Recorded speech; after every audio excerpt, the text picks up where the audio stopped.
मित्रांनो नमस्कार. मी अथर्व गोसावी. स्वागत आहे सर्वांचं आजच्या एक आपल्या नवीन व्हिडिओमध्ये आपल्या म्युच्युअल फंडच्या चॅनलवरती. सो आज आपण बघून घेणार आहोत की आपण कशा प्रकारे फक्त म्युच्युअल फंडच्या माध्यमातून जे आहे ते महिन्याला 25,000 रुपयांपर्यंतचे इन्कम कमवू शकतं, तेही आयुष्यभर. आणि सोबतच एक आपल्याला मॅच्युरिटी अमाऊंट पण कायम राहू शकते ह्या 25,000च्या इन्कम सोबत. त्याचे मी तुम्हाला काही प्रॅक्टिकल एक्झाम्पल्स या व्हिडिओमध्ये देणार आहे. सोबतच मी विविध टायमिंगसाठी म्हणजे लाईक कोविडचा टायमिंग असेल किंवा अजून असा कोणता टायमिंग असेल जेव्हा मार्केट खूप जास्त पडलेलं. सो अशा वेळेला जर आपण ही प्रोसेस केली असेल तर काय रिझल्ट आले असेल तेही बघून घेणार. ठीक आहे. सो आज आपण जो कन्सेप्ट शिकतो आहे परत एकदा तो आपण बघणार आहोत की म्युच्युअल फंडमध्ये आपण SWPच्या मार्फत SWP करून एक इनिशियली एक मोठी अमाऊंट इन्व्हेस्ट करून आणि भले आपल्याकडे इनिशियली मोठी अमाऊंट नसेल तरी SIP करत करत मोठी अमाऊंट जमा करून ऍट द एंड आपण महिन्याला कशा प्रकारे इथून इन्कम कमावू शकतो ते. ओके. सो मी तुम्हाला काही एक्झाम्पल देणार आहे स्कीमसह. सो सगळ्यात पहिलं बघूया की आपल्याला समजा जर SWP करायची असेल तर कोणत्या स्कीममध्ये पहिलं म्हणजे आपण इन्व्हेस्टमेंट केली पाहिजे. सो मित्रांनो लक्षात घ्या, तुम्हाला समजा SWP बद्दल माहिती नसेल तर आपण आपल्या चॅनलवरती SWP बद्दल व्हिडिओज बनवलेले आहेत. आपल्या चॅनलवरती तुम्ही गेलात आणि SWP सर्च केलात तर इथे बघा SWPचा एक व्हिडिओ बनवला ज्याला जवळपास 11,000 व्ह्यूज आलेले आहेत. 11,000 लोकांनी तो व्हिडिओ पाहिलेला आहे. नक्की तो व्हिडिओ तुम्ही बघून घ्या. त्यामध्ये मी सांगितलेलं आहे SWP म्हणजे काय, SIP पेक्षाही चांगले रिटर्न्स कशा प्रकारे तुम्ही त्यामध्ये मिळवू शकता, सर्व माहिती तुम्हाला त्यामध्ये दिलेली आहे.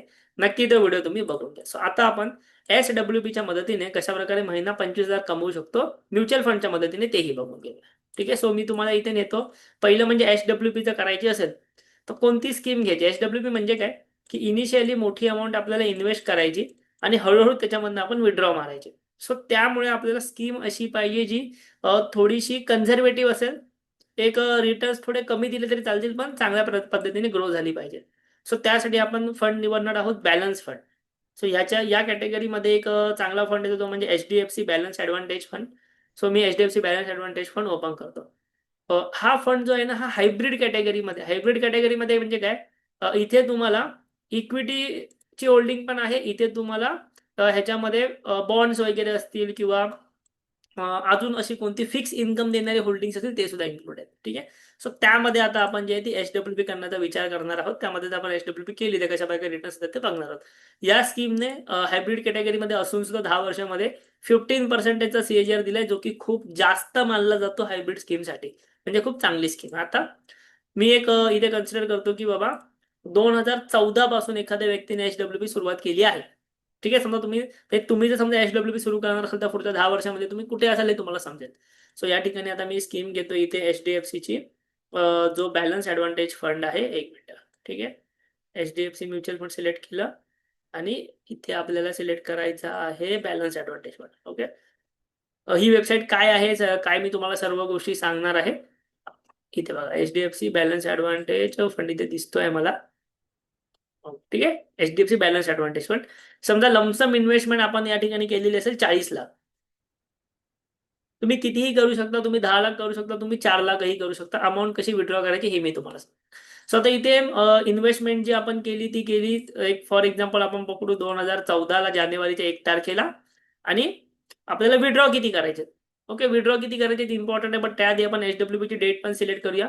1 जानेवारी 2014 आपण अमाऊंट इन्व्हेस्ट केली आणि 10 जानेवारी पासून लगेच विड्रॉलाही सुरुवात करतोय. ठीक आहे. 10 जानेवारी पासून लगेच विड्रॉलाही सुरुवात करतोय. ते आतापर्यंत काय परिस्थिती झाली असती ते बघूया. लक्षात घ्या, तुम्ही इन्व्हेस्टमेंट केलेले आहेत 40 लाख रुपये. ठीक आहे. एक गोष्ट लक्षात घ्या, 40 लाख रुपये तुम्ही इन्व्हेस्टमेंट केलात तर आपल्याला एकदम ना सेफली जायचं आणि आपल्याला हे बघायचं की ह्याचे पैसे आपले संपले नाही पाहिजेत कधी. ठीक आहे. समजा म्युच्युअल फंड एक समजा 12% ग्रो होत असेल, on an average 12% yearly grow होत असेल तर आपण ह्यामधनं इयरली फक्त 8% ऑफ मनी विड्रॉ करायचे. ठीक आहे. स्वतः 40 लाखाच्या 8% किती होतात तुम्ही कॅल्क्युलेटरवरती जाऊन काढू शकता. 40 लाखाच्या 8% होतात 3,20,000. म्हणजे याचा अर्थ काय, मी महिन्याला मॅक्झिमम 3,20,000 रुपये काढू शकतो. सॉरी, वर्षाला मॅक्झिमम 3,20,000 रुपये काढू शकतो, महिन्याला नाही वर्षाला. सो 40 लाख रुपये मी ते इन्व्हेस्ट केले, वर्षाला मी 3,20,000 रुपये काढणार. सो 3,20,000 रुपये मला वर्षाला जर काढायचे आहेत तर महिन्याला माझं हे कॅल्क्युलेशन येतं 25,000. ठीक आहे. तुम्ही कॅल्क्युलेटरवरती बघू शकता. सो मी आता इथे टाकतो की 25,000 रुपये मला मंथली विड्रॉ करायचे आहेत. काय केलं मी, 40 लाखाचे 8% मला इयरली काढायचे. सो इयरली 3,20,000 काढताना मी मंथली त्याला 12ने डिवाइड करताना 25,000 रुपये काढणार. सो आतापर्यंत समजा तुम्ही ही प्रोसेस केली असती तर काय परिस्थिती झाली असती, HWP मध्ये काय पोटेन्शियल आहे, काय पॉवर आहे बघूया. ठीक आहे, इथे बघा काय केलं तुम्ही. 10 तारखेपासून काढायला सुरुवात केली 2014 ते 2026 पर्यंत. या फंडने तुम्हाला रिटर्न्स दिलेले आहेत 16%चा CAGR. तुम्ही इन्व्हेस्टमेंट केले 40 लाख.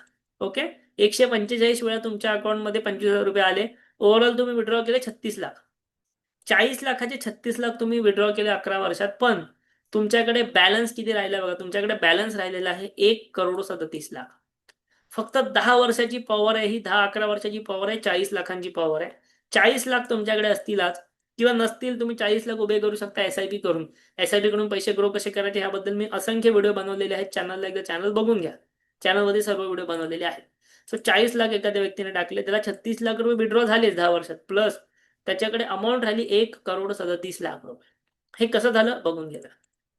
ठीक आहे, सुरुवातीला बघा पहिल्या वेळेला काय झालं, 40 लाख रुपयाचा कॅश फ्लो त्याने इन्व्हेस्टमेंट केला. ओके, 40 लाख रुपये इन्व्हेस्ट केले 1 तारखेला. 10 तारखेपासून विड्रॉ सुरू झाला, दर महिना 25,000. ठीक आहे, दर महिना जसा 25,000 विड्रॉ सुरू झाला. सो तुमची नेट अमाऊंट किती राहिली, नेट अमाऊंट म्हणजे 40 लाखाची किती किती अमाऊंट राहिली. आणि करंट व्हॅल्यू, करंट व्हॅल्यू म्हणजे काय की मार्केटच्या अनुषंगाने करंट व्हॅल्यू किती राहिली ते बघा. ठीक आहे, इथे बघा पहिले जेव्हा तुम्ही 25,000 विड्रॉ केलेत तेव्हा ह्याच्यातनं जवळपास तुमचे 1 लाख रुपये कमी झाले. का कमी झाले, कदाचित मार्केट पडलं असेल. सेकंड 25,000 विड्रॉ केले, याच्यातनं 2 लाख रुपये ओव्हरऑल कमी झाले. का, मार्केट पडलं म्हणून. पण मी तुम्हाला जसं म्हटलं की तुम्ही म्युच्युअल फंडमध्ये SIP करताय, HWP करताय, मिनिमम 5 वर्ष थांबायचं. सो त्यानंतर तुम्ही बघा 2014 पासून ते आतापर्यंत दर महिन्याला 25,000 रुपये आपल्याला येत आहेतच. ओव्हरऑल आपण त्या ठिकाणी जवळपास किती रुपये, 36 लाख रुपये काढले, 36-37 लाख रुपये ऑलरेडी काढले. ठीक आहे, पण आपल्याला अमाऊंट किती राहिली, आपल्याकडे 1,37,00,000 एवढी राहिली कशी. कारण की लक्षात घ्या, तुम्ही 40 लाखामधले 25,000 मंथली काढताय, पण उर्वरित जी अमाऊंट आहे ना ती म्युच्युअल फंडमध्ये तशीच राहते ग्रो होण्यासाठी. सो भले तुम्ही छोटी छोटी अमाऊंट काढताय, पण उर्वरित अमाऊंट कंपाऊंड होते आहे, त्यावरती इंटरेस्ट भेटतो आहे, म्युच्युअल फंड वाढत आहेत. त्यामुळे तुमची अमाऊंट कधीही शून्य होत नाही, ती वाढतच जाते. आता तुम्ही म्हणाल की मला 25,000 नको, मला ना 20,000 रुपये काढायचे. ओके, मला ना 20,000 रुपये काढायचे. सो आता तुमच्या ह्या अमाऊंटवरती काय फरक पडतो बघा. तुम्ही जेवढं कमी पैसे काढणार तुम्हाला मॅच्युरिटी अमाऊंट जास्त मिळेल. ही अमाऊंट किती झाली बघा, 1,56,00,000. म्हणजे तुम्ही 5,000 रुपये महिन्याचे कमी काढलात, 5,000 रुपये महिन्याचे कमी काढलात, तुमचे इथे 20 लाख रुपये वाढले. ठीक आहे, 20 लाख रुपये वाढले. त्यानंतर तुम्ही ही अमाऊंट जी आहे ती नंतर विड्रॉ करू शकता.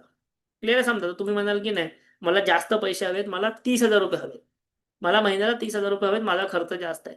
तर 30,000 रुपये तुम्ही विड्रॉ केला तर तुमच्याकडे पैसे राहणार 1,18,00,000च्या आसपास.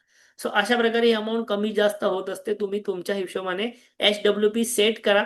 शक्य असेल तर जेवढी कमी HWP सुरुवातीला सेट कराल तेवढी सेट करा. हळूहळू तुम्ही ती वाढवू देखील शकता. ओके, हळूहळू तुम्हाला गरज लागली तुम्ही ती वाढवू देखील शकता. आणि तुम्हाला याच्यामध्ये अशा प्रकारे जो कम्प्लीट डेटा आहे तो भेटणार आहे. आता मी काय करतो, आता मी तुमच्यासमोर असं एक टाकतो की समजा एखाद्या व्यक्तीने कोविडच्या काळात ही गोष्ट केली असती तर, म्हणजे कोविड यायच्या आधी. सो समजा ह्याच फंडमध्ये मी हा फंड तुम्हाला कोणतं रिकमेंडेशन नाही करत आहे, मी तुम्हाला फक्त एक एक्झाम्पल दिलं, तुम्ही कोणताही चांगल्या फंडमध्ये करू शकता. समजा जानेवारी 2020 पासून, जानेवारी 2020ला एकाने पैसे टाकले आणि 10 जानेवारी 2020 पासून त्याने विड्रॉ करायला सुरुवात केली. त्याला माहिती नव्हतं कोविड येणार आहे किंवा कोणालाच माहिती नव्हतं. आणि कोविडच्या काळात जो फॉल आला त्यामध्ये काय झालं बघूया. ठीक आहे, सबमिट केलं. इथे 25,000 ठेवूया आपण. तेव्हा 40 लाख टाकले, त्यानंतर 25,000 विड्रॉ करायला सुरुवात केली. काय झालं बघा. ठीक आहे, त्याच्याकडेचे जवळपास 18 लाख रुपये विड्रॉ झाले आणि अजून त्याच्याकडे 73 लाख रुपये आहे. 70%चा CAGR याने दिलेला आहे फंडने. आता ह्याच्यात नक्की काय झालंय बघा एक्झॅक्ट. जानेवारी महिन्यामध्ये 25,000 विड्रॉ झाले, करंट व्हॅल्यू ही राहिली. फेब्रुवारी महिन्यात 25,000 विड्रॉ झाले, करंट व्हॅल्यू ही राहिली. त्यानंतर मार्च महिन्यात जेव्हा 25,000 विड्रॉ झाले, ठीक आहे, टोटल विड्रॉ झाले 75,000. 40 लाखामधले टोटल विड्रॉ झाले फक्त 75,000. पण मार्केट पडल्यामुळे त्या व्यक्तीच्या पोर्टफोलिओची व्हॅल्यू झाली 33 लाख. म्हणजे विड्रॉ झाले फक्त 75,000, पण त्याच्या पोर्टफोलिओच्या व्हॅल्यू मधनं 6.5 लाख रुपये कमी झाले. तर हे जर तुम्ही बघितलं असं तुम्ही घाबरलं असं. पण हे का झालं, हे झालं मार्केट पडल्यामुळे. ठीक आहे, अजून एक महिना परत 25,000, म्हणजे 40 लाखामधले 1 लाख विड्रॉ झाले, पण अमाऊंट राहिली एक जवळपास 30 लाख. म्हणजे काय झालं, कोविडच्या काळामध्ये 4 EMI मध्ये 4 हप्त्यामध्ये फक्त 1 लाख रुपये त्याचे विड्रॉ झाले. पण त्याच्या अमाऊंटमध्ये पोर्टफोलिओमध्ये जी व्हॅल्यू दिसत होती ना ती दिसत होती 30 लाख. 40 लाखाचे 30 लाख झाले 4 महिने, म्हणजे 10 लाख रुपयाचं नुकसान झालं. इथे भेटले 1 लाख, 10 लाखाचं नुकसान झालं. पण तुम्ही जर पेशन्स ठेवला असता, तुम्ही जर म्युच्युअल फंडवरती विश्वास ठेवला असता, इंडियन मार्केटवरती ट्रस्ट ठेवला असता, हे पैसे वाढत जायला लागले आणि शेवटी जाऊन आता 18 लाख रुपये विड्रॉ केल्यानंतर सुद्धा 73 लाख रुपयाचा बॅलन्स इथे राहिला असता. सो ही पॉवर आहे HWB मध्ये. फक्त HWB तुम्ही योग्य अमाऊंट केली पाहिजे. मी तुम्हाला मगाशी जे कॅल्क्युलेशन दाखवलं, ओव्हरऑल अमाऊंटच्या 8% इयरली विड्रॉ करायचे, मग त्याला मंथली प्रमाणे कॅल्क्युलेट करा. असं नाही की किती पण तुम्ही विड्रॉ करता तुमचे पैसे संपणार नाही. तुम्ही ते 2500 ऐवजी 50,000 विड्रॉ केले, तुमचे पैसे संपून जाणार. नाही मी तो तसा मग तशी गोष्ट करायची नाही. ठीक आहे. तुम्हाला जर म्युच्युअल फंड बद्दल मराठीतनं शिकायचं असेल, म्युच्युअल फंड बद्दल अशाच प्रकारचं नॉलेज हवं असेल, आपल्या अंडर तुम्हाला म्युच्युअल फंडमध्ये इन्व्हेस्टमेंट करायची असेल, मी स्वतः AMFI registered mutual fund distributor आहे. तुम्हाला आपल्या अंडर म्युच्युअल फंडमध्ये इन्व्हेस्टमेंट करायची असेल, अशा प्रकारचे प्लान्स तुम्हाला हवे असतील, व्हिडिओच्या डिस्क्रिप्शनमध्ये आपल्या व्हॉट्सअपची लिंक आहे, तिकडे जावा, आम्हाला मेसेज करा. ओके. व्हिडिओच्या डिस्क्रिप्शनमध्ये व्हॉट्सअप लिंकने मेसेज करा. आमची टीम तुम्हाला तिकडे एक लिंक पाठवेल, तिकडून तुमचं फ्री म्युच्युअल फंड अकाउंट आमच्याकडे ओपन करा.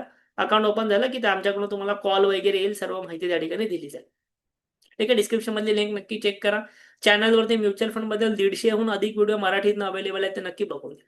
व्हिडिओ आवडला नक्की लाईक करा, कमेंट करा आणि आपल्या चॅनलला सुद्धा जरूर सबस्क्राईब करा. थँक्यू. धन्यवाद.